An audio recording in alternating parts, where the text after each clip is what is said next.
Welcome back, episode 11, RnR Talk here, May 29th in Avon, Ohio, in a Doubletree Hotel, beautiful hotel. We got the pool actually right around here. It's a very nice hotel in Avon, Nice Ohio. hotel.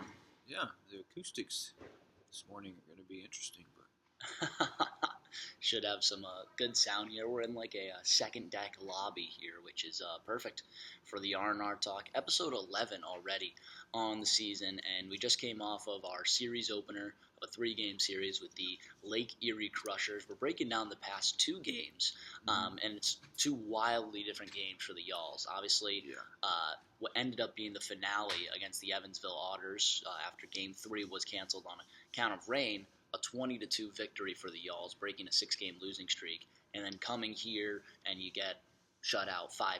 So a wildly different game. You're scoring a lot of runs in one and then scoring no runs in the other. How do you as the manager, kind of weather that storm? That's obviously a big roller coaster where guys are either up or they're extremely down.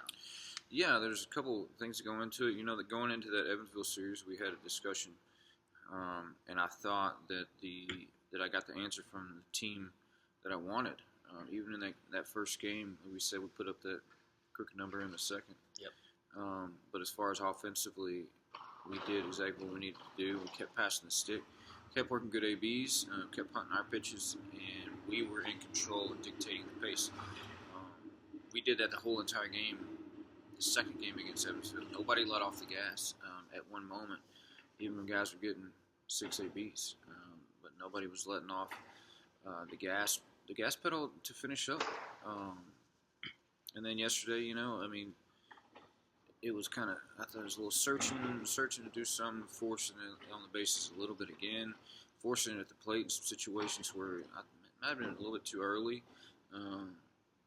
But yeah, we got stifled yesterday for 0.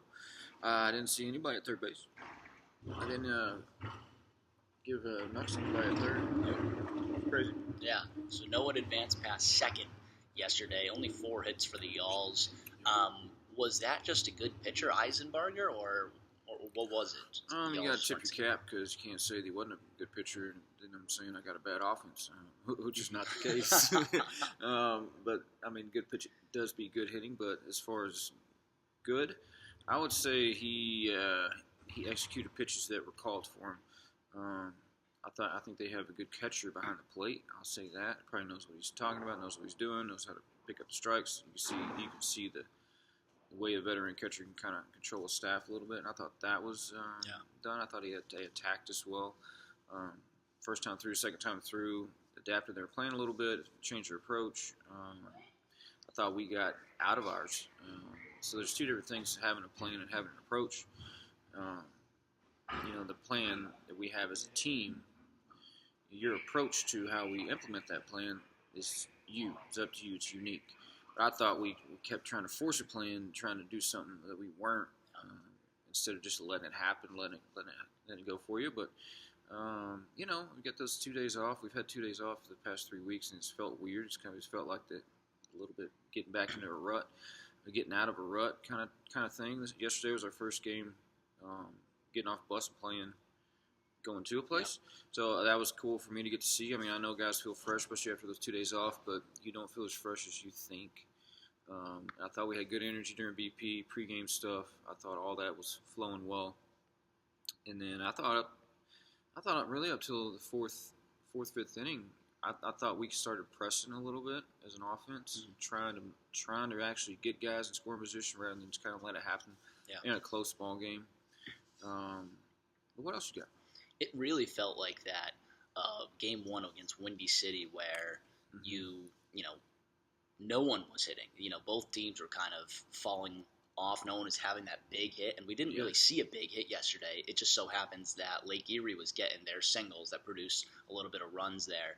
So there really wasn't a big hit. I believe there's only 1 RBI double for Lake Erie. So the Y'alls got stifled 5-0. I don't want to look past that 20-2 win. That's a monumental win. We broke several records against Evansville. That's the most runs they've ever allowed in their history, most hits they've ever given up in their history. We had 25 hits.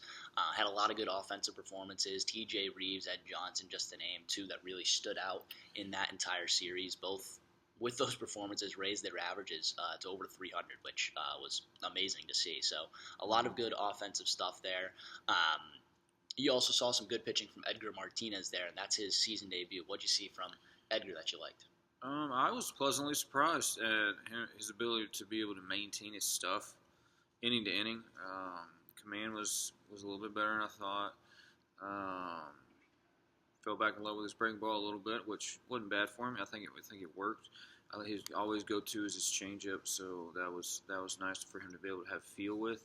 But I thought he carried it well, and going out for that fifth with walks, self-inflicted damage, which goes against you, cost the pitchers a pitcher's BP, but cost you more swings right there. You can blame Edgar. He knows That it. did. He's kicking himself.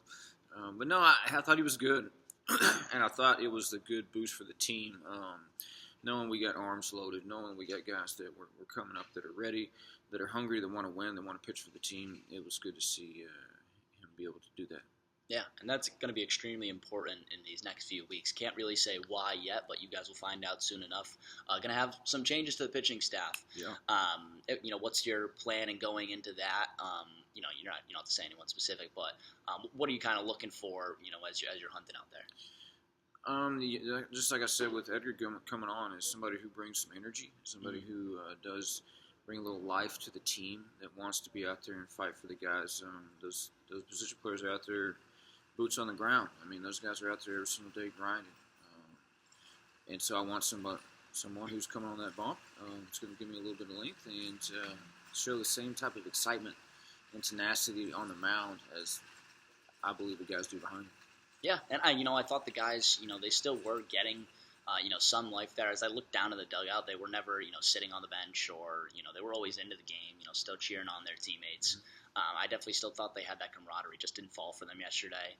Villalobos on the mound yesterday, not a terrible start. I think anytime you get 3 runs out of him, 2 earned, through 5 innings of work, you probably do put yourself in a good spot to win. Just the offense didn't come around. What'd you see from Villa yesterday?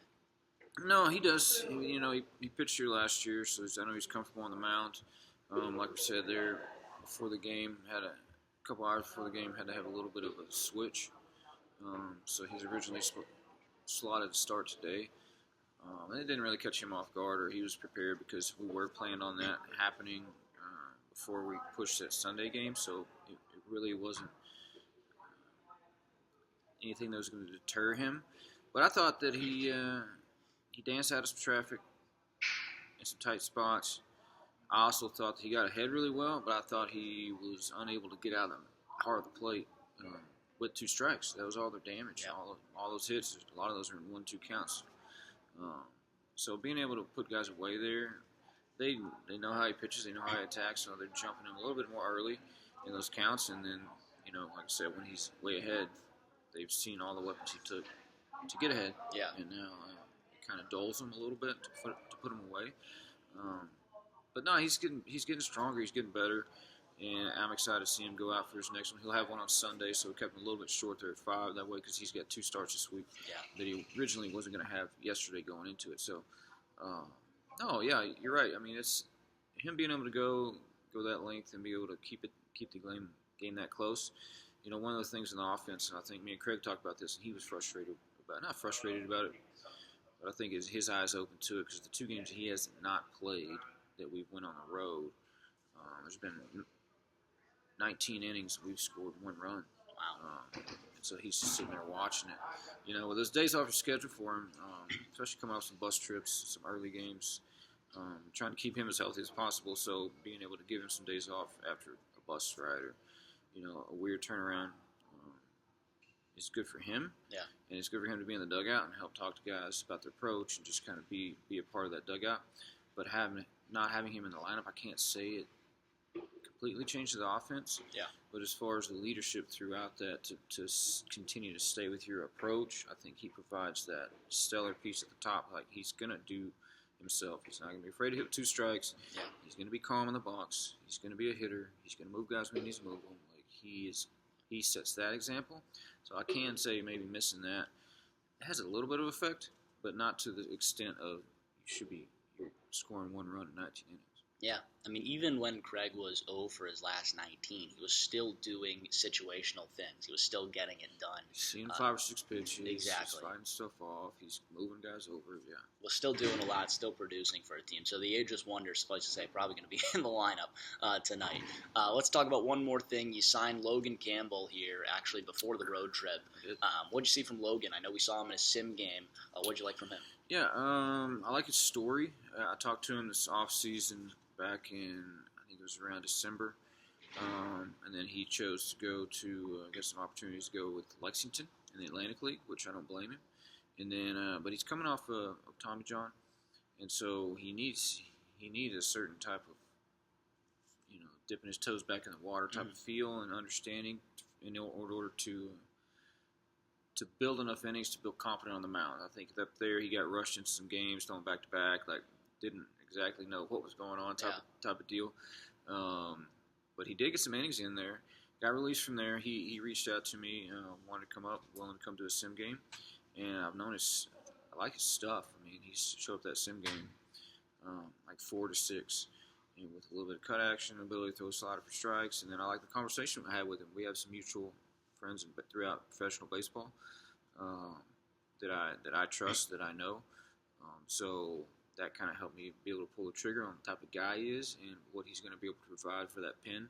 I think it's going to be a nice boost to get a little affiliate experience.